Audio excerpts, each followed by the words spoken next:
প্রিয় দর্শক, কেমন আছেন সবাই? আপনাদের সবাইকে ঈদ মুবারক জানিয়ে শুরু করছি আমাদের আজকের কেমন আছেন। আমরা এবার আলোচনা করব ত্যাগের কথা নিয়ে, চিকিৎসকদের নানা ধরনের ত্যাগ নিয়ে। যেহেতু এটা কোরবানির ঈদ, ত্যাগ নিয়ে আমরা কথা বলি কোরবানির ঈদে। আমাদের আজকের অনুষ্ঠানে এমন দুজন চিকিৎসককে আমরা আমন্ত্রণ জানিয়েছি যারা তাদের প্রফেশন অর্থাৎ তাদের যে চিকিৎসা পেশা, এটার সাথে সাথে তাদের যে প্যাশন বা ভালো লাগার জায়গাটাকে অনেক বেশি গুরুত্ব দিয়েছেন এবং সেজন্য তারা চিকিৎসা পেশার সঙ্গে সঙ্গে তাদের যে প্যাশন বা ভালোবাসার জায়গাটা সেটাকে ঊর্ধ্বে তুলে ধরেছেন। তো তাদের কাছ থেকে আমরা শুনবো যে চিকিৎসক হিসেবে তারা কিভাবে এই ত্যাগটা করলেন এবং এই যে তাদের প্যাশনটাকে ভালোবাসতে গিয়ে তাদের কি ত্যাগ করতে হলো। আমাদের সঙ্গে আজকে যে দুজন অতিথি আছে আমি পরিচয় করে দিচ্ছি। আমার ডান দিক থেকে শুরু করছি ডাক্তার আব্দুন তুষার। তিনি এখন তাকে গণমাধ্যম কর্মী হিসেবে বেশি পরিচিত করতে ভালোবাসেন, কিন্তু তিনি একজন চিকিৎসক। এবং আমার তারপরে আছেন ডক্টর বাবর আলী, আপনারা তাকে সবাই চেনেন। তিনি খুব সম্প্রতি একই সঙ্গে আমাদের মাউন্ট এভারেস্ট এবং লোৎসে নামে দুটি পর্বতশৃঙ্গ জয় করে এসেছেন। ডক্টর তুষার এবং ডক্টর বাবর আলী, আপনাদের দুজনকেই স্বাগত জানাচ্ছি আমাদের অনুষ্ঠানে। যেভাবে আমি শুরু করেছিলাম, আমি হয়তো তুষার ভাইকে দিয়ে শুরু করতে চাই। সেটা হচ্ছে যে চিকিৎসক হিসেবে আসলে যারা চিকিৎসা পেশায় আছেন তাদেরকে অনেক কিছু ত্যাগ করতে হয়, এটা যেমন সত্যি। তো আপনি কিভাবে চিকিৎসা পেশা থেকে গণমাধ্যম কর্মী হিসেবে পরিচিত হলেন বা হয়ে গেলেন? আমি তো ছাত্র জীবনেই টেলিভিশনে যেতে শুরু করেছিলাম। শুভেচ্ছা। আমি কুইজের চ্যাম্পিয়ন, কুইজের অনুষ্ঠানগুলো আরো আগে, ডিবেটের চ্যাম্পিয়ন ছিলাম। তো কুইজ আর ডিবেটে যাওয়ার কারণে টেলিভিশনের সঙ্গে আমার একটা পরিচয় ছিল এবং টেলিভিশনের লোকজন আমাকে চিনতেন। বাংলাদেশ টেলিভিশন তখন একমাত্র টিভি চ্যানেল। তো ছোটবেলা থেকে ওখানে যাওয়ার কারণে একটা আগ্রহ ছিল। আরেকটা ছিল হচ্ছে আব্দুল্লাহ আবু সাইদের সাথে আমার সংশ্লিষ্টতা। তিনি তখন এত বেশি জনপ্রিয় এবং এত সুন্দর কথা বলতেন। বাবা মায়েরা বলতেন ছেলে মেয়েদেরকে যে টেলিভিশনে যেও, সাইদ সাহেবের মতো কথা বলো। এটা আরেকটা কারণ। কিন্তু টেলিভিশনে যাওয়ার সিদ্ধান্তটা আমি অনেক পরে নিয়েছি। যেটা ঘটেছিল সেটি হচ্ছে যে আমি যখন ছাত্র তখনই টেলিভিশনে আমি একটা জনপ্রিয় অনুষ্ঠান করতাম, বাউবি 12 নামে। সেই অনুষ্ঠানে আপনি গিয়েছিলেন, একবার অংশগ্রহণ করেছিলেন। তো ওই সময়ে আমার যেহেতু টেলিভিশনের সঙ্গে যাতায়াত ছিল, তো আমার এক ধরনের টেলিভিশন সংশ্লিষ্টতা, গণমাধ্যম সংশ্লিষ্টতা তৈরি হয়েছিল ছাত্র জীবন থেকেই। আর পরে যখন প্রফেশনাল জীবনে প্রবেশ করি ডাক্তার হিসেবে, তখন আমি উপলব্ধি করি যে আসলে চিকিৎসকের জীবনে যে শুধুমাত্র নানা রকম ব্যক্তিগত ত্যাগ আছে সেটিই নয়, চিকিৎসককে নানা ধরনের নিগ্রহের মধ্যে দিয়ে তার পেশাগত জীবনটাকে তৈরি করতে হয়, যে বিষয়ে সাধারণ মানুষ বোঝেন না। এবং তখনই একটা পর্যায়ে এসে আমি সিদ্ধান্ত নিই যে আমাকে এমন একটা জায়গায় পৌঁছতে হবে যেখানে গেলে আমি এইসব নিগ্রহের বিরুদ্ধে আমার পরিচয়ে কথা বলতে পারবো, বা আমি যে কোনো বিষয় সম্পর্কে আমার পরিচয় কথা বলতে পারবো। অর্থাৎ আমাকে গিয়ে বলতে হবে না যে আমি অমুক পদের তমুক লোক বা আমি এত ক্ষমতা নিয়ে এসেছি। আমি যেন নিজেই মানুষের কাছে গিয়ে বলতে পারি যে আমি তুষার। ব্যক্তি তুষারকে যেন সবাই চেনে, ব্যক্তি তুষারকে শুধু চেনে না, তার কথাকে মূল্য দেয়। তো ওইরকম একটা সিদ্ধান্ত থেকে আমি একসময় চাকরি ছেড়ে দেই এবং তারপর প্রায় নিয়মিত টেলিভিশনে কাজ করতে শুরু করি। কিন্তু সিদ্ধান্ত গ্রহণের প্রক্রিয়াটা খুব জটিল ছিল। আমি ছোটবেলা থেকে ডাক্তার হতে চেয়েছি, আমি চেয়েছি হাসপাতালে কাজ করব, আমি চেয়েছি ছাত্র পড়াবো। কিন্তু আমি যখন পেশাগত জীবনে প্রবেশ করি তখন আমি যে অভিজ্ঞতাগুলির সম্মুখীন হই সেগুলি খুব প্রীতিকর ছিল না। তো প্রীতিকর না থাকার কারণে তখন আমি সিদ্ধান্ত, সেই অভিজ্ঞতাগুলোর কথা শুনবো আমরা একটু। ডক্টর বাবর আলী, আপনার কাছে জানতে চাই যে আপনি চিকিৎসক, কিন্তু এই যে পাহাড় জয়ের নেশা, এটা আপনার কিভাবে শুরু হলো? কেন পাহাড়ে যেতে চাইলেন? আচ্ছা, কারণ আমরা সেদিন দেখেছি যে অনেকে লিখেছে পাহাড়ে যে কি হয়। হ্যাঁ, তো আমরা আসলে আপনার কাছ থেকে জানতে চাই পাহাড়ে গিয়ে কি হয়। আচ্ছা, আমি আগে কিভাবে আসলে আমার শুরু বা কিভাবে ইন্সপায়ার হয়েছি সেটা বলি। একটা আমার খুব ফেভারিট একজন রাইটার বিভূতিভূষণ বন্দ্যোপাধ্যায়, ওনার লেখা একটা বই আছে চাঁদের পাহাড়, খুবই জনপ্রিয় বই। তো চাঁদের পাহাড়ের দুই সেন্ট্রাল ক্যারেক্টার শঙ্কর আর ডিয়েগো আলভারেজ, এরা আমাকে খুব বেশি ইন্সপায়ার করেছে, যদিও এরা খুব ফিকশনাল ক্যারেক্টার। তো শঙ্কর ডিয়েগো আলভারেজ সম্পর্কে একটা কথা বলেছিল ওই বই থেকে একটু কোট করি, যে উনি সেই দলের মানুষ সারা আকাশ হচ্ছে যার ঘরের ছাদ, আর সারা পৃথিবী হচ্ছে যার পায়ে চলার পথ। অসাধারণ। আমি শৈশব থেকে ওইরকম হতে চেয়েছি। তুষার ভাই যেরকম বললেন, উনি যেরকম শৈশব থেকে ডাক্তার হতে চেয়েছেন, আমি একদমই ডাক্তার হতে চাইনি। আমার বাবা মা অনেকটা খানিকটা জোর করে আমাকে ভর্তি করেছে বা ভর্তি পরীক্ষার জন্য পড়েছি। আমার খুব শখ ছিল আমার জার্নালিস্ট হওয়ার, স্পোর্টস জার্নালিস্ট হওয়ার। আবার ওই সময় প্রথম আলোতে একজন লিখতেন উৎপল শুভ্র নামে, ওনার লেখা আমি খুবই পছন্দ করি। ওই সময় তো বাংলাদেশ 3-4 দিনে টেস্ট হেরে যেত, বাকি 2 দিন উনি ঘুরে বেড়াতেন নানান জায়গায়, যে দেশে যেতেন। তো ওইসব আমার খুব একটা বর্ণনা থাকতো লেখার মধ্যে।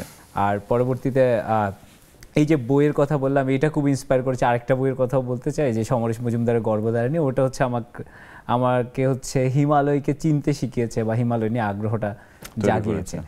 ওই বইয়ে খুব ভালো বর্ণনা আছে হিমালয়ের, কাঞ্চনজঙ্ঘা বা এই রিজিয়নটা সান্দাক ফুফালুর। তো এই দুটো বই বলবো যে আমাকে অনেক বেশি ইন্সপায়ার করেছে এই পথটুকু বা এই অ্যাডভেঞ্চারের রাস্তাটুকু বেছে নিতে। জি, আপনার অ্যাডভেঞ্চারের রাস্তার অনেক বর্ণনা নিশ্চয়ই শুনবো আর একটু পরে।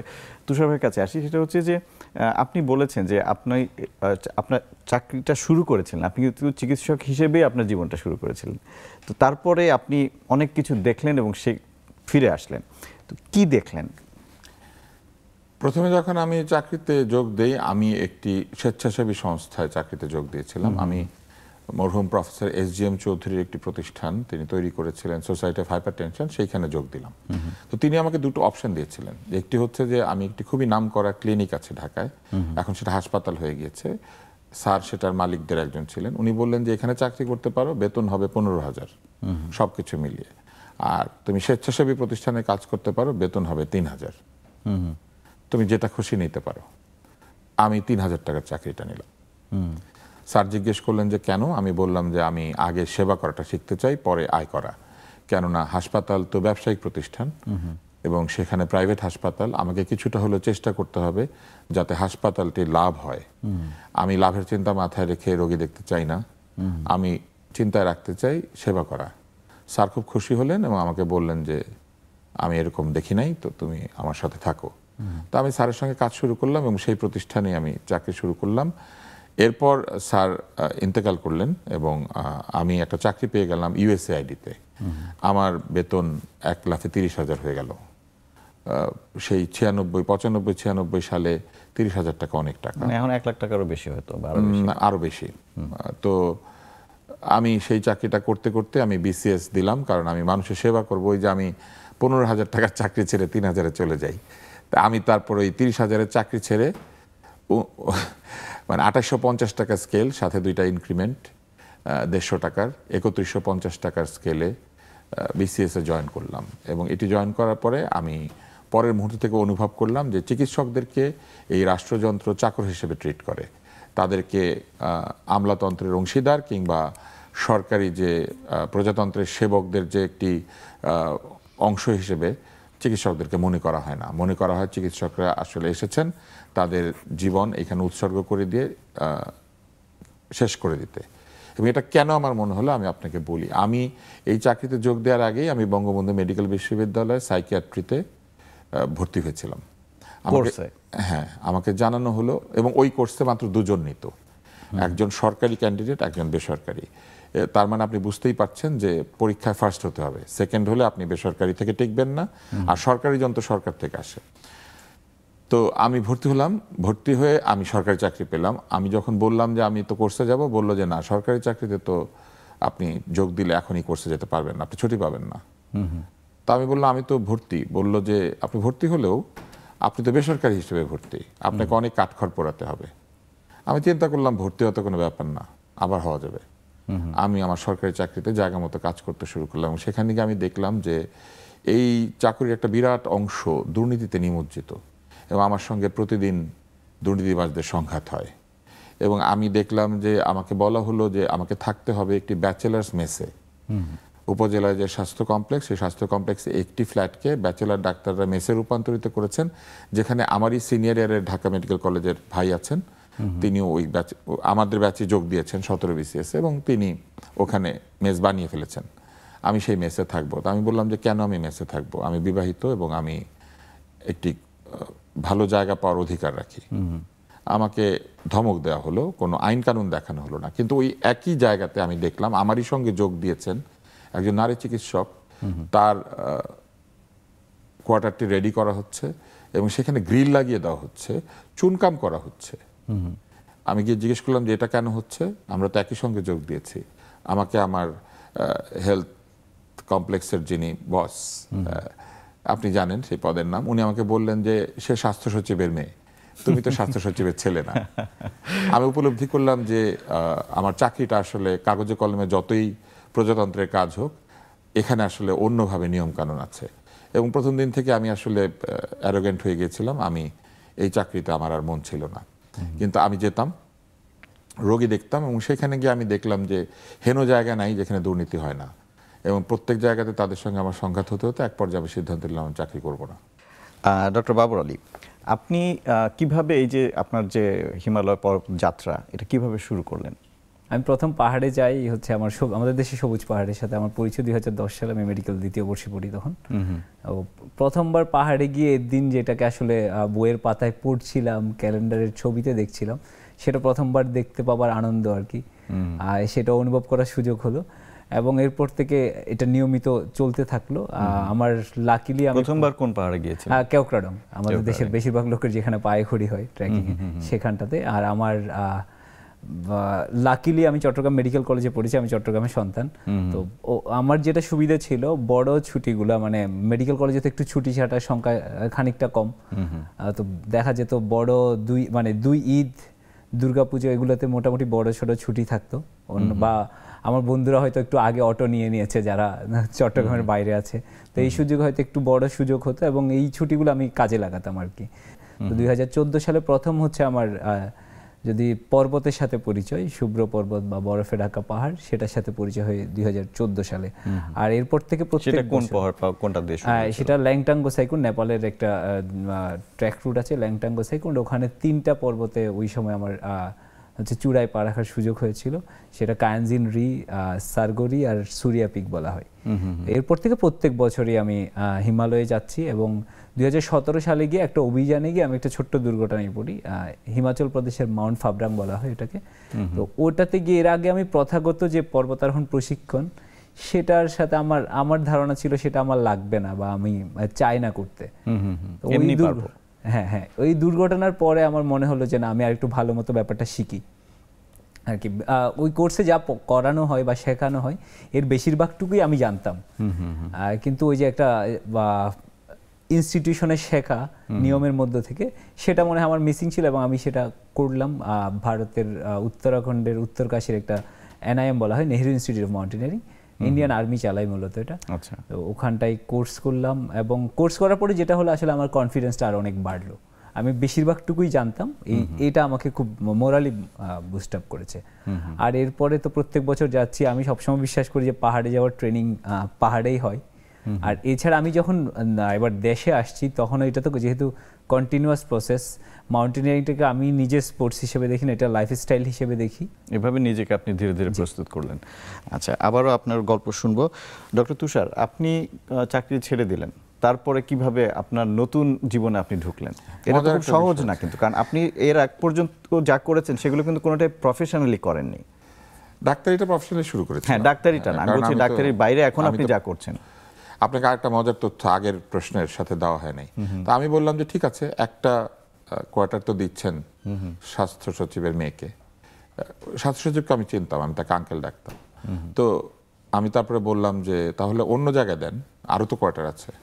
তখন আমি আবিষ্কার করলাম যে সোনালী ব্যাংকের ম্যানেজার একটাতে থাকেন, আর পল্লী বিদ্যুতের জেনারেল ম্যানেজার একটাতে থাকেন, ফলে আপনার জন্য খালি। হ্যাঁ, তো আমি জিজ্ঞেস করলাম যে তারা কিভাবে এখানে থাকেন, বলে তাদের থাকার জায়গা নেই।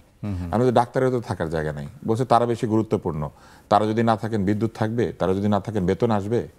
তো এটা আমাকে আমার ওই UHFPO তিনি আমাকে বললেন, এবং আরো অনেক ঘটনা ঘটতে থাকলো। তো এর মধ্যে যখন আমি চাকরি ছেড়ে দিলাম, ফিরে আসলাম, তখন আমি আসলে টেলিভিশনে তো প্রোগ্রাম করি বা অভিবারও করি, তো আমি কিছু বেতন পাই।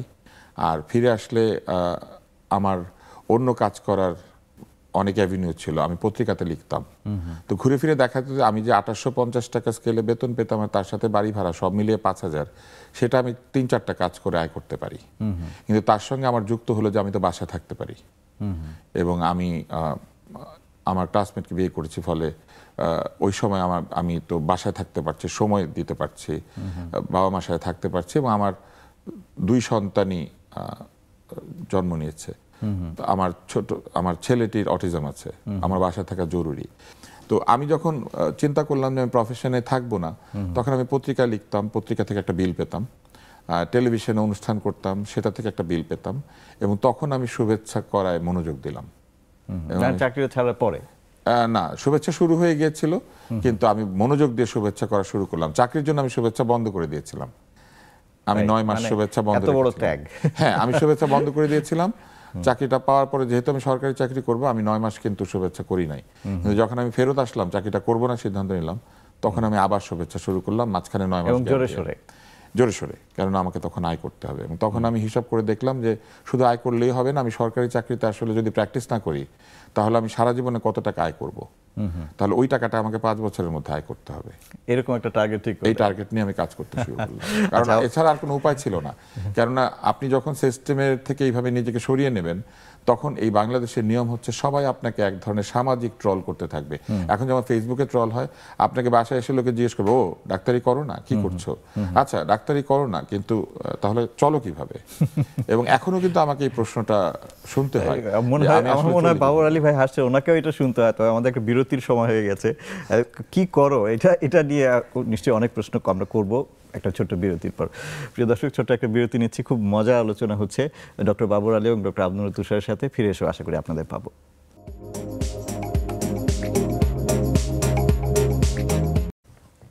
প্রিয় দর্শক, আবারও স্বাগত জানাচ্ছি। কেমন আছেন অনুষ্ঠানে? আমরা ঈদের অনুষ্ঠান করছি আজকে, এবং আমাদের সঙ্গে 2জন অতিথি আছেন, ডক্টর আব্দুল তুষার এবং ডক্টর বাবর আলী। আমরা বিরতির আগে কথা বলছিলাম ডক্টর আব্দুল তুষারের সঙ্গে। তিনি বলছিলেন যে অনেকেই প্রশ্ন করা শুরু করেন যে কি করো। আমি ডক্টর বাবর আলীর কাছে এই প্রশ্নটা নিয়ে আসতে চাই। নিশ্চয়ই অনেকেই আপনাকে বলেন যে তাহলে এখন কি করছো, চলছে কিভাবে? আমিও পাশ করার পরে চাকরি করতে শুরু করি। সবার যেভাবে মানে বেশিরভাগ ডাক্তারের, নবীন ডাক্তারের যেভাবে আসলে আয় করা শুরু হয় বেসরকারি হসপিটালগুলোতে, চাকরি বা খুব একটা জনপ্রিয় টার্ম আছে, বলা হয় যে নিজেদের মধ্যে খ্যাপ, ওভাবে আমার পার্ট টাইম চাকরি। এক্স্যাক্টলি, ওটা দিয়ে শুরু হয়েছিল। এর পরবর্তীতে আমার সুযোগ হয় কক্সবাজারে, এখন আমাদের ওয়ার্ল্ডস লার্জেস্ট রিফিউজি ক্যাম্প, সেখানে একটা ইন্টারন্যাশনাল এনজিওর সাথে চাকরি করতে শুরু করি। এবং এরপরে আমি চাকরি করেছি বেশিরভাগ ক্ষেত্রে। তো আমাদের দেশে যেটা হয় আর কি, প্রত্যেকবারই আমার বড় কোনো অ্যাডভেঞ্চার, বা আমি শুধু পর্বতারোহণ বলবো না, বড় কোনো অ্যাডভেঞ্চারের আগেই আমাকে চাকরি বা জব কোনো একটার মধ্যে বেছে নিতে হয়। তো আমি সবসময় দেখা গেছে আমার I preferred my adventure rather than my job. প্রতিবারই আপনাকে একবার করে চাকরি ছাড়তে হচ্ছে। একদম, ছুটি ছাটা পাওয়া খুব মুশকিল আর কি আমাদের দেশে। তো আমি যেটা করি, যখন আমি চাকরিটা করি, আমি চেষ্টা করি, এবং আমার ক্ষেত্রে শর্ট টার্ম জবগুলো আমি নিজে খুব প্রেফার করি। তো আমি যেহেতু পাবলিক হেলথ সেক্টরে চাকরি করি, তো লোকে এমনিতে সাধারণত হয়তো লম্বা সময় চাকরি চাই, ফিক্সড টার্ম চাকরি চাই। আমার ক্ষেত্রে আমি শর্ট টার্ম চাকরি হলে আমি খুব খুশি থাকি যে 3 মাস 6 মাস, আমি যখন দেখি এটা ডিউরেশন আচ্ছা কতদিন, 6 মাস বা 3 মাস, আমি নিজে খুব খুশি মনে সব চাকরিতে অ্যাপ্লাই করি। আর যেহেতু পর্বতে যাই, পর্বত থেকে একটা জিনিস আমি সবসময় শিখেছি, সেটা পর্বত মিনিমালিস্ট হওয়ার শিক্ষাটা দেয়। এইটা ইন এ সেন্স যদি আমি বলি যে যখন আমি এক ক্যাম্প থেকে আরেক ক্যাম্পে যাচ্ছি, তো আমার কাঁধে অনেক লোড, ব্যাকপ্যাকে অনেক জিনিসপত্র ক্যারি করতে হচ্ছে, খাবার থেকে শুরু করে এটা সেটা। ওখানে যাওয়ার পরে আমার শুধু চিন্তা থাকে 2টা জিনিস, তাঁবুটা, একটা আশ্রয়, আর খাবারটুকু বা পানিটুকু, এইটুকু পেলেই আর কিছু চাই না আর কি। তো এই পর্বত থেকে এই শিক্ষাটা আসলে আমার জীবনেও খুব কাজে লাগে। আমি পার্সোনাল লাইফেও খুব মিনিমালিস্ট ওয়েতে জীবনযাপন করি। আমার কোনো লাক্সারি দ্রব্যাদি আমি পার্সোনালি আমি নিজে কিনি না, এবং প্রচুর হাঁটি। এটাই যেমন এইখানে আমার নেক্সাস টেলিভিশন যেখানে অবস্থিত, ঠিক পেছনে আমার বড় ভাই থাকতেন এক সময়, এখানে বাসা ছিল। এইখান থেকে আমি নানান জায়গায়, এখান থেকে উত্তরেও হেঁটে গেছি, যে নিকেতন থেকে, বা পুরান ঢাকাও বলি, যদি ঢাকায় থাকার ক্ষেত্রে বলি আর কি। এবং এটা নিয়ে আমি খুব একটা বদার্ডও না আর কি। তো এই মিনিমালিস্ট হওয়ার শিক্ষাটুকু, এটা আমার খুব কাজে দেয়। যখন আমি চাকরি করি, ওই সময় আমি একটা বড় অংশ সেভিংস করি আর কি, যেহেতু আমার আর কোনো নেশা নেই অ্যাডভেঞ্চার করা ছাড়া। আমি আমার সিংহভাগ ইনকাম, আমার কিছু ইনকাম আমার বাবা মাকে দেই, আর বাকিগুলো আমি চেষ্টা করি সবসময় হচ্ছে আমার পরবর্তী অ্যাডভেঞ্চারটাকে যাতে আমি ফিট করতে পারি ওইভাবে সেভিংসটা আমি সবসময় রাখার চেষ্টা করি। এইটুকু হচ্ছে যে কি করার জবাবে হচ্ছে আমি এই সেভিংসটুকু আমি করি যখন আমি চাকরি বাকরি করি। না, আপনার নিশ্চয়ই হিমালয় পর্বত আপনি যখন এভারেস্টে গেলেন তখন তো এটা অনেক খরচ, আমরা জানি যে অনেক টাকা খরচ হয়, তো ওইটা কিভাবে আপনি কি কোনো স্পন্সর ছিল নাকি আপনি আপনার নিজের খরচে গেলেন? আচ্ছা, আগেরগুলো একটু পেছন থেকে বলি। আগে যত আমি অ্যাডভেঞ্চার করছি, নট অনলি পর্বতারোহণ, সেটা সাইকেলে কাশ্মীর থেকে কন্যাকুমারী যায় বা বাংলাদেশ 64 জেলা পায়ে হেঁটে পরিভ্রমণ, হ্যাঁ, যেটাই করি না কেন সবকিছুই হচ্ছে আমি সবসময় নিজের পয়সাই করেছি। কখনো আমার অত বেশি পয়সারও দরকার হয়নি, আমার মনে হয়েছে যে এই টাকাটা আমি নিজে জোগাতে পারবো। তো এইবার যেহেতু আসলে যে অভিযানটা, এটাতে খরচ অনেক বেশি, তো এইবারই প্রথমবার আমার স্পন্সরের ধারস্থ হতে হলো। আমি শিখলাম আসলে কিভাবে স্পন্সরশিপ প্রপোজাল বানাতে হয়, কিভাবে বিভিন্ন প্রতিষ্ঠানকে অ্যাপ্রোচ করতে হয়। এটা আমার জন্য একটা লার্নিং প্রসেস ছিল। তুষার ভাই, আমাদের এই যে আপনার গল্প থেকে একটু বাবর আলী গল্পের সাথে মিশিয়ে যদি বলি, এই যে আমাদের দেশে কেউ অ্যাডভেঞ্চার করতে চায় বা কেউ আউট অফ দ্য বক্স কিছু করতে চায়, এটাকে কিন্তু খুব বেশি মানে কি বলে সাপোর্ট করা হয় না সমাজের পক্ষ থেকে, রাষ্ট্রের পক্ষ থেকে, কোথাও থেকে কিন্তু সেরকমভাবে খুব সাপোর্ট করা হয় না। কেন হয় না? এর একটি বড় কারণ হচ্ছে দীর্ঘ সময়ের দারিদ্র মানুষকে শুধু যে গরিব করে তোলে আর্থিকভাবে সেটা নয়, তাকে মানসিকভাবেও দরিদ্র একটি মানসিকতায় নিয়ে যায়, এবং দরিদ্র ঝুঁকি নিতে চায় না। এবং আমাদের এই দারিদ্র একটি, আমি বলবো যে সর্বব্যাপী দারিদ্র্যের চিহ্ন আপনি দেখতে পাবেন। আমাদের মানসিকতায় দারিদ্র আছে, আমাদের চিন্তায় দারিদ্র আছে, আমাদের শিক্ষায় দারিদ্র আছে, এবং আমাদের আচার আচরণেও দারিদ্র আছে। এবং এই যে কেউ বাক্সের বাইরে চিন্তা করবে বা একটা নিজের মতো জীবন তৈরির চেষ্টা করবে, পুরো সমাজ তার উপর ঝাঁপিয়ে পড়ে যে তুমি কেন আমাদের চেয়ে আলাদা হবে, কারণ তারা ভাবতে পারে না তুমি কেন এভারেস্টে যাবে, বা তুমি কেন একটা অন্য পেশায় চলে যাবে, বা তুমি কেন একটা অন্য কিছু করবে। এটা করে তো আয় করা যায় না। আমাদের মানুষের জীবনকে আমরা নিয়োজিত করেছি আয়ের লক্ষ্যে। আপনি দেখবেন যে আমাদের উন্নতিকে যখন আমরা বোঝানোর চেষ্টা করি, আমরা সারাক্ষণ বলতে চাই আমরা মধ্য আয়ের দেশ হব, উচ্চ আয়ের দেশ হব। মধ্য আয় উচ্চ আয় কিন্তু একটি দেশের উন্নতির মূল সূচক নয়, কেননা আপনি অনেক আয় করতে পারেন কিন্তু তারপরে আপনি একটি অশিক্ষিতদের দেশ থেকে যেতে পারেন। যেমন আপনি যদি ব্রুনাই দারুস-সালামে যান, কিংবা আপনি যে নাউরু বলে একটা দেশ আছে, একসময় পৃথিবীর সবচেয়ে ধনী দেশ ছিল জিডিপির দিক থেকে, তো এই নাউরুতে যান কিংবা ব্রুনাই দারুস-সালামে যান, এরকম দেশগুলিতে আপনি গেলে দেখবেন যে টাকা ছিল কিন্তু শিক্ষা ছিল না, টাকা ছিল কিন্তু মানুষের জীবনযাত্রার কোনো উন্নয়ন হয় নাই, টাকা ছিল কিন্তু তাদের আচরণে কোনো পরিবর্তন ঘটে নাই। ফলে মানুষ যেখানে থাকা সেখানেই থেকে গেছে। একসময় টাকা ছিল, এখন টাকা নাই। তো এই বিষয়টি কিন্তু আমাদের দেশেও ঘটছে এবং ঘটতে চলেছে, এবং এটা দীর্ঘদিন ধরে হচ্ছে। তো আমাদের বেলায় এই সমস্যাটা আমাদেরকে মুখোমুখি হতে হয়েছে সবসময়, যে আমি কেন অন্য কিছু করব। আমাকে আমার একজন আত্মীয় বাড়িতে এসে বলেছিলেন যে তুমি তো একসময় কাঁদবে, মানুষের দ্বারে দ্বারে ঘুরবে। তো এই কথাটা আমাকে খুব খুব আহত করেছিল। আমি কখনো তাকে বলি নাই, কিন্তু তাকে দেখলে আমার এই কথাটা মনে পড়ে যে তিনি আমাকে এই কথাটা বলেছিলেন। এরকম আমাকে বহু মানুষ খাওয়ার টেবিলে বসে বলেছেন যে তুমি আসলে খাবে কি, কিছুদিন পরে তো তোমার চলাফেরার টাকা থাকবে না। তো আমি খুবই ধন্যবাদ জানাতে চাই, আমি মিনিমালিস্ট না, কিন্তু আমি খুবই বিশ্বাসী। আমি বিশ্বাস করি যে আমার যতদিন টিকে থাকার কথা আমি ততদিনই টিকে থাকবে, একদিনও বেশি না, একদিনও কম না। পৃথিবীতে বহু ধনী মানুষ আছেন, এত সম্পদ রেখে অতি অল্প বয়সে চলে যান, সম্পদ কোনো কাজে লাগে না। পৃথিবীতে বহু দরিদ্র মানুষ আছেন, 100 বছর দারিদ্র্যের মধ্যে বেঁচে থাকেন, টিকে থাকেন। তো আমি যে কেন টিকে আছি এটা আসলে আমি ঠিক করি নাই। তো এই জন্য আমি টিকে থাকা নিয়ে কখনো ভাবি না। আমি ভাবি আমি যতদিন টিকে আছি আমি আসলে বেঁচে আছি কিনা। আমি জুলু রাজার একটি গল্প পড়েছিলাম, যখন ব্রিটিশদের সঙ্গে যুদ্ধে তিনি পরাস্ত হলেন, তিনি বললেন যে সারা জীবন হাঁটু নিচু করে, হাঁটু গেড়ে বসে জীবন কাটানোর চাইতে মাথা উঁচু করে মরে যাওয়া ভালো। তা আমি মাথা উঁচু করে বাঁচতে চেয়েছি। আমার ধারণা যে আমার মাথা কখনো নত হয় নাই, এখনো পর্যন্ত হয় নাই। জি, ডক্টর বাবর আলী, আপনি এইবারের যে আপনার যে এভারেস্ট বিজয়ের অভিযান, এটা নিয়ে একটু বলেন যে কিভাবে শুরু করলেন এবার, এবং যাওয়ার পথটা কেমন ছিল? এভারেস্ট নিয়ে আমি আসলে খুব জোরে সোরে ভাবতে শুরু করি 2022 সালের অক্টোবরের পরে। ওই সময় আরেকটা মাউন্টেন ক্লাইম্ব করার সুযোগ হয়েছিল আমার, মাউন্ট আমাদাবলাম নামে। আমাদাবলাম খুব অনেক উঁচু পর্বত নয়, মানে যদি এভারেস্টের তুলনায় চিন্তা করি, এভারেস্ট অলমোস্ট 29,031 ফিট, আর আমাদাবলাম 22,350 ফুটের মতো। তো তারপরে আমাদাবলাম হচ্ছে এমন একটা পর্বত যেটা হিমালয়ের অন্যতম টেকনিক্যাল চূড়া, এবং হিমালয়ের অন্যতম দুর্গম চূড়াগুলোর মধ্যে একটা বলে একে ধরা হয়। টেকনিক্যালি খুবই টাফ একটা মাউন্টেন, আইস ক্লাইম্বিং স্কিলস লাগে, রক ক্লাইম্বিং স্কিলস লাগে। তো এই চূড়াই হচ্ছে আমার দেশের পতাকা হাতে দাঁড়ানোর সুযোগ হয় 2022 সালের অক্টোবরে। তো এরকম একটা টেকনিক্যাল চূড়া যখন, এবং এটাতে আমি I was the first Bangladeshi হচ্ছে বাংলাদেশের নাগরিক ছিলাম যে এই চূড়াটাই, হ্যাঁ এই চূড়াটা আমার দাঁড়ানোর সুযোগ হয়েছিল। আগে আমাদের দেশ থেকে এটাতে অভিযান হয়েছে, কিন্তু কখনো সফলভাবে ক্লাইম্ব হয়নি।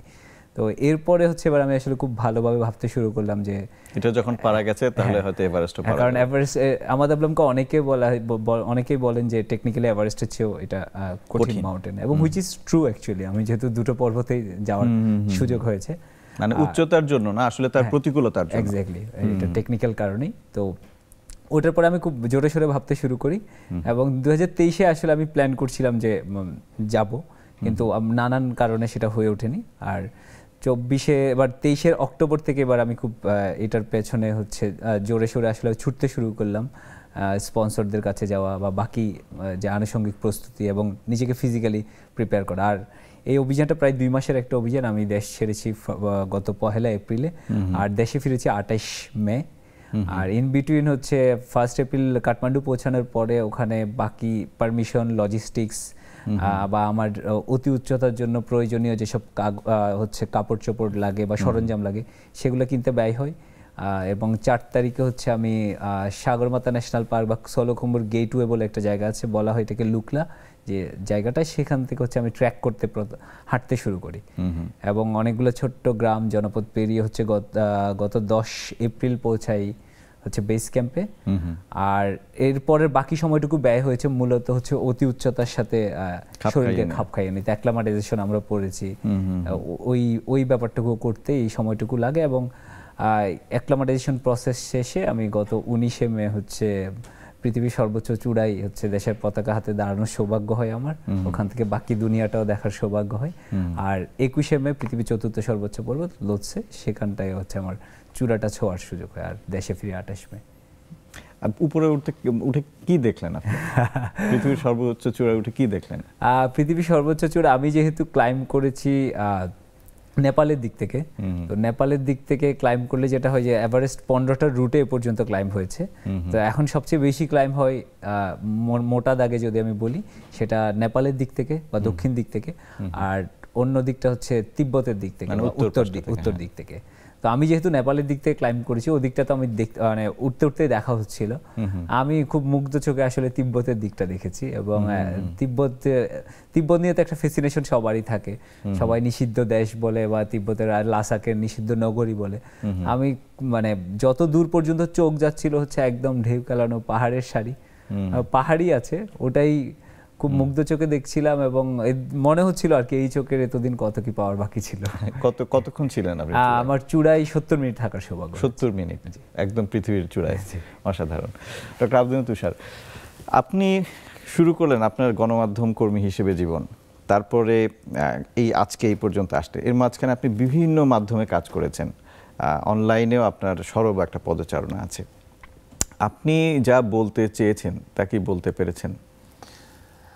আমি যা বলতে চেয়েছি আমি চেষ্টা করেছি বলার জন্য, যতটুকু বলা সম্ভব আমি বলেছি, আমি কিন্তু থামি নাই, এক। আর দ্বিতীয় হচ্ছে যে আমি হচ্ছে গণমাধ্যমে প্রায় প্রত্যেকটি শাখায় কাজ করেছি, চলচ্চিত্র বাদে, মানে আমি সিনেমা অভিনয় করি নাই শুধু। কিন্তু এটা বললে অবশ্য অনেকে মনে করতে পারেন যে হয়তো চলচ্চিত্রকারদের একটু নাড়া দিয়ে দিচ্ছেন। না না না, নাড়া দিচ্ছি না। আমাকে এহতেশাম, আপনি জানেন মনে হয়, নামকরা পরিচালক ছিলেন, তিনি আমার কাছে চলচ্চিত্র অভিনয়ের একটি প্রস্তাব নিয়ে এসেছিলেন আমি যখন তরুণ খুব। আচ্ছা, আমি না করেছিলাম, আমি বলেছিলাম যে এটা সম্ভব না, কারণ চলচ্চিত্রে আসলে নিজের কিচ্ছু করার সুযোগ থাকে না। এটা একটা ডিরেক্টরস মিডিয়াম, একদম পুরোপুরি ডিরেক্টরস মিডিয়াম। শুধু তাই না, এমন এমন কাজ করতে হয় যেটা আপনি বাস্তব জীবনে করেন না। ধরেন আপনি কক্সবাজারে গিয়ে আপনার চাইতে দ্বিগুণ ওজনের নায়িকাকে কোলে নিয়ে নাচছেন, এটা তো আপনি করবেন না, ব্যক্তি জীবনে করেন না। তো আমার বিষয়টা ছিল যে আমি এই জন্য করতে চাই না। আমি মোটেও মনে করি না যে চলচ্চিত্র কোনো দুর্বল শক্তি, খুবই শক্তিশালী মাধ্যম, কিন্তু আমি সেটার জন্য উপযুক্ত না, তো আমি না করেছিলাম। কিন্তু যেখানে ছিলাম, আমি রেডিওতে কাজ করেছি, টেলিভিশনেতে করেছি, আমি অনলাইনে একদম শুরুর থেকে, কিন্তু আমার অনলাইনে বিভিন্ন জায়গাতে, এমনকি আমি ব্লগে লিখতাম। আমি প্রযুক্তি পছন্দ করি, এবং যখন আমি টেলিভিশনে অনুষ্ঠান করতে শুরু করি, উপস্থাপনা থেকে শুরু করে, আমি কিন্তু টেলিভিশনের জন্য অনেক ধরনের নতুন অনুষ্ঠান তৈরি করেছি, যেগুলো একদম শুরুতে আমি করেছি, তারপর অন্যরা করেছেন। তো এইরকম কাজ করতে গিয়ে আমি একটা প্রোডাকশন সংস্থা তৈরি করেছিলাম, যেখানে আমি অনুষ্ঠান তৈরি করতাম, বিজ্ঞাপন তৈরি করতাম, এবং টেলিভিশনের অন্যান্য যেসব জায়গা আছে সেই সব ক্ষেত্রে ব্যবসায়িক সিদ্ধান্ত নিতাম। তো এই কাজগুলি করার মধ্যে দিয়ে আমি ধীরে ধীরে একই সাথে যেমন গণমাধ্যম কর্মী, তার সঙ্গে গণমাধ্যমে বিনিয়োগকারী একজন ব্যবসায়ী হয়ে উঠেছিলাম, এবং তার সঙ্গে আমি কিন্তু একাধিক টেলিভিশন চ্যানেলের একদম শুরুর সময়ে তাদের নির্মাণের সঙ্গে যুক্ত ছিলাম, এবং সবশেষে যুক্ত ছিলাম নাগরিকের সাথে, সেখানে সিইও ছিলাম। তো আপনি যদি বলেন ক্যারিয়ারের দিক থেকে, আমি টেলিভিশনের সর্বোচ্চ জায়গা দেখে এসেছি, এবং আমার মালিকানাও আছে ওইখানে। তো এই সব কিছু মিলিয়ে আমি আসলে দেখেছি, সে যেমন বলেছে না বাবর, যে এভারেস্টে ওঠার সময় সে অন্যদিকে তাকিয়ে দেখেছে যে কি সুন্দর, কত কিছু দেখার বাকি ছিল। আমি আসলে ব্যবসায়িক ক্ষেত্রে ব্যবসাটাও দেখেছি, আবার টেলিভিশন চ্যানেল চালিয়ে আমি সেইখানে টেলিভিশন চালানোর অভিজ্ঞতা সেটিও আমি পেয়েছি, টেলিভিশন চ্যানেল তৈরি করার অভিজ্ঞতা পেয়েছি। ফলে আমার মিডিয়া জীবন খুবই, আমি বলবো, বৈচিত্র্যময়, বর্ণিল। আমি কিন্তু পত্রিকাতেও কাজ করেছি, এবং এই যে প্রধানমন্ত্রী প্রেস সচিব হয়েছে নাইমুল ইসলাম খান, তার পত্রিকাতে আমি প্রায় বছর খানেক উপদেষ্টা হিসেবে কাজ করেছি, এবং একটি চমৎকার জিনিসটাকে আমি তৈরি করে দিয়েছিলাম তখন। তো এই সব কিছু মিলে আমার মিডিয়াতে আমার ধারণা যে এত দিকে অভিজ্ঞতা সম্পন্ন লোকজন কম, কারণ মানুষ তো একটা ক্যারিয়ার তৈরি করতে চায় ইউনিফোকাসড। আমি ইউনিফোকাস থাকি নাই। এটা না থাকার কারণ হচ্ছে আমি আসলে জীবনকে দেখতে চেয়েছি, এবং আমার মতো করে আমি বাঁচতে চেয়েছি। আমার যে ভাইটা আমাকে বলেছিলেন যে তুমি তো একসময় কাঁদবে, আমি আসলে দেখতে চেয়েছি যে আসলে এই কান্নার জায়গাটা কোথায়, এবং আমি সবসময় খুঁজে বের করার চেষ্টা করেছি, আমি যেখানেই যাই না কেন, যে আমি কি করতে পারি যেটা করলে পরে অন্যের ভালো হয়। ফলে আমি যে প্রতিষ্ঠানে কাজ করেছি, আমি সেখানে গ্র্যাচুইটি প্রভিডেন্ট ফান্ড চালু করেছি। বাংলাদেশের অধিকাংশ টিভি চ্যানেলে গ্র্যাচুইটি প্রভিডেন্ট ফান্ড নাই। আমি যেসব জায়গায় কাজ করেছি, আমি সেখানে হেলথ চেক আপ চালু করেছি, বাৎসরিক হেলথ চেক আপ করিয়ে দেওয়ার ব্যবস্থা করেছি, কারণ আমার কর্মী সুস্থ থাকলে আমার প্রতিষ্ঠান সুস্থ থাকবে। আমি এমন হয়েছে, আমি কাজের পরে কাউকে পারিশ্রমিক দিয়েছি, আমি বলতেই পারি এখন খুবই নামকরা অভিনেতা অভিনেত্রী তারা, তো এরকম একজনকে আমি কাজের পরে পারিশ্রমিক দিয়েছি, তারা ফ্যাশন মডেল ছিলেন। তো তারা একটা খাম পেয়েছেন, তারা ভেবেছেন এটা কি, এটা মনে হয় কোনো চিঠিপত্র, ধন্যবাদ কিছু ছিঁড়ে ফেলেছে একজন, পরে দেখে ভেতরে টাকা ছিল, তখন সে অবাক হয়ে বলেছে এটার জন্য টাকাও পাওয়া এই কাজে টাকা দেয়। আমি কিন্তু ওইভাবে চলেছি, অল্প হলে আমি চেষ্টা করেছি আমি যাই করি সেটা অন্যদের সাথে ভাগ করতে, এবং আমি সবসময় চেয়েছি যতটুকু সম্ভব সৎ থেকে জীবনটা যাপন করতে। তো এইসব ক্ষেত্রে চিন্তা করলে আমি আসলে কখনো রিগ্রেট করি না। আমি যা বলতে চেয়েছি তা পারি না এটা বলি না, তবে আমি যা বলতে চাই সেটা বলার অনেকখানি বাকি আছে, এবং সেটা আমি বলতে চাই। আমাদের অনুষ্ঠান নিশ্চয়ই অনেক কিছু বলার বাকি আছে, কিন্তু একটা বিরতির সময় হয়ে গেছে। বিরতির পর ফিরে এসে আপনি আর কি কি বলতে চান শুনবো। প্রিয় দর্শক, ছোট্ট আরো একটা বিরতি নিচ্ছি, কিছুক্ষণের মধ্যে ফিরছি।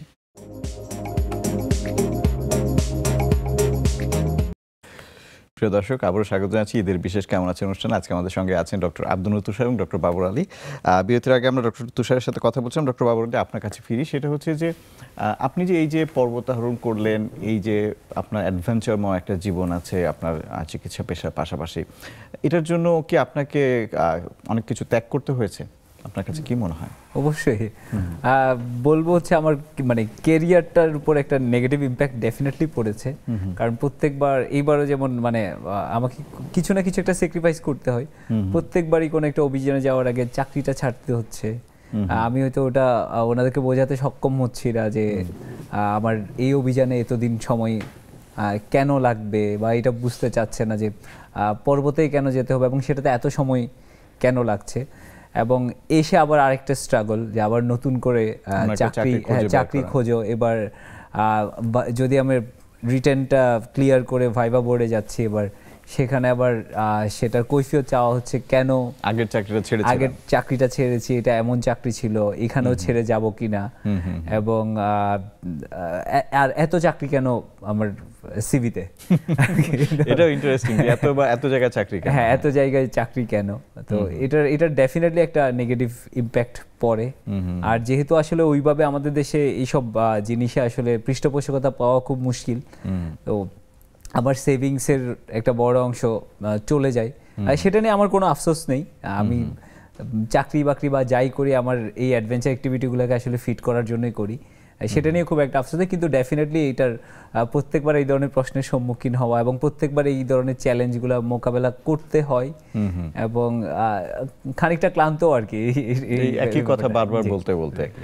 জি ডক্টর তুষার, আপনার কাছে কি মনে হয় যে আপনি যে চিকিৎসা পেশা থেকে এখন অনেকটা দূরে আছেন, মানে এটার জন্য কি আপনার কোনো মনোকষ্ট আছে, বা আপনার কি কখনো মনে হয় যে না আমি চিকিৎসক থাকলে হয়তো আরো ভালো হতো? আমি দূরে ঠিক যে থেকেছি তা না, আমি 20 বছরের কাছাকাছি সময় আবার সেই হাইপারটেনশন সেন্টারের পরিচালনার সাথে যুক্ত ছিলাম। বিনা পয়সায় রোগীও দেখেছি, প্রচুর রোগী দেখেছি, ফলে চিকিৎসা থেকে খুব একটা দূরে থাকি নাই এবং এখনো চিকিৎসা করি। আমার রোগীদের নাম শুনলে লোকজন খুবই অবাক হবেন। খুবই স্বনামধন্য ব্যক্তিরা আমার কাছে আসেন এবং চিকিৎসা নেন, এবং তারা বিদেশে যাওয়ার আগে জিজ্ঞেস করে বিদেশে যান এবং বিদেশ থেকে ফিরে এসে বিদেশি ডাক্তারের প্রেসক্রিপশন আমাকে দেখান সব ঠিকঠাক আছে, সব ঠিকঠাক আছে কিনা। কারণ এর কারণটি হয়েছে যে আমি যখন তাদেরকে ওষুধ লিখেছি তারা দেখেছেন যে সেই ওষুধই অন্যরা লেখে এবং বিরাট ডাক্তারও সেই ওষুধই লেখেন। তবে আমার একটা জায়গায় শুধু রিগ্রেট আছে, সেটা হচ্ছে যে আমাদের সিস্টেম এই 20-25 বছরও ঠিক হয় নাই এবং এর কোনো উন্নতি হয় নাই। আমাদের তরুণ চিকিৎসকরা এখন আরো বেশি নিগ্রহের মুখোমুখি হন, তারা আরো বেশি বেড়াজালের মধ্যে থাকেন এবং তাদের ক্যারিয়ার ডেভেলপমেন্টের জন্য সিস্টেম কোনো সাহায্য করে না। তাকে নিজের ক্যারিয়ার নিজে ডেভেলপ করতে হয়, কারণ চিকিৎসকের ক্যারিয়ার ডেভেলপ করতে গেলে শিক্ষা খুবই জরুরি। আপনি অন্যান্য চাকরিতে যোগ দিলে আপনাকে প্রতিনিয়ত এই নিজের উন্নতি প্রমাণ করতে হয় না, অল্প কিছু জায়গা ছাড়া। যেমন আপনি যদি শিক্ষক হন তাহলে হয়তো আপনাকে শিক্ষা সম্পর্কে, নতুন জ্ঞান সম্পর্কে জানতে হবে। আপনি যদি প্রকৌশলী হন তাহলে আপনাকে নতুন ব্রিজ তৈরির কলা কৌশল আবিষ্কার হয়ে গেলে সেটা শিখতে হবে। কিন্তু আপনাকে পরীক্ষা দিয়ে প্রমাণ করতে হয় না যে আপনি এটা শিখেছেন, কিন্তু ডাক্তারদেরকে করতে হয়। এবং ডাক্তারদেরকে এই পরীক্ষার জায়গাটিতেও নানান রকম বাধার মুখোমুখি হতে হয়, নানান রকম বিষয়ের মধ্যে দিয়ে যেতে হয় এবং এই জায়গাটিতে আমাদের সিস্টেম চিকিৎসক বান্ধব না। আরেকটি বিষয় আমি উপলব্ধি করি, সেটি হচ্ছে যে আমি কোন জায়গাটা, আপনি বলেছেন যে আমার কোন জায়গাটা আমার খারাপ লাগে, সেটি হচ্ছে যে আমি সারা জীবন আসলে পড়াতে চেয়েছি। আমি কিন্তু খুব একটা যে ডাক্তারি করে আয় করব এই চিন্তা আমার মাথায় ছিল না। শিক্ষকতা করা, হ্যাঁ, আমি যখন ছোটবেলায় রচনা লিখতাম আমি সেবা করার জন্য চিকিৎসক হতে চাই, আমি সেটা বিশ্বাস করে লিখেছি। ফলে অনেক বেতন পাবো, গাড়ি কিনবো, বাড়ি কিনবো, সেই জন্য আমি ডাক্তার হচ্ছি, এটা আমার মাথার মধ্যে ছিল না। গাড়ি আর বাড়ি যে অন্যভাবে কেনা যায় সেটা তো আমি প্রমাণ করেছি। হ্যাঁ, এবং সেটা আমি আরো অনেকেই গাড়ি বাড়ি কেনে, হ্যাঁ, এবং বহু লোক কেনে। তো চিকিৎসা বিদ্যায় না থাকলেও এটা করা যায়।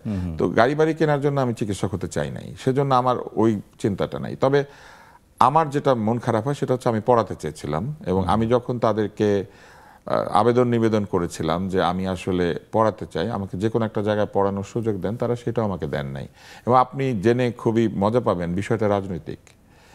তারা ভয় পেয়েছেন যে আমি রাজনীতিতে আসব, আমি ডাক্তারদের রাজনীতিতে যোগ দেব, আমি হয়তো ইলেকশন করব।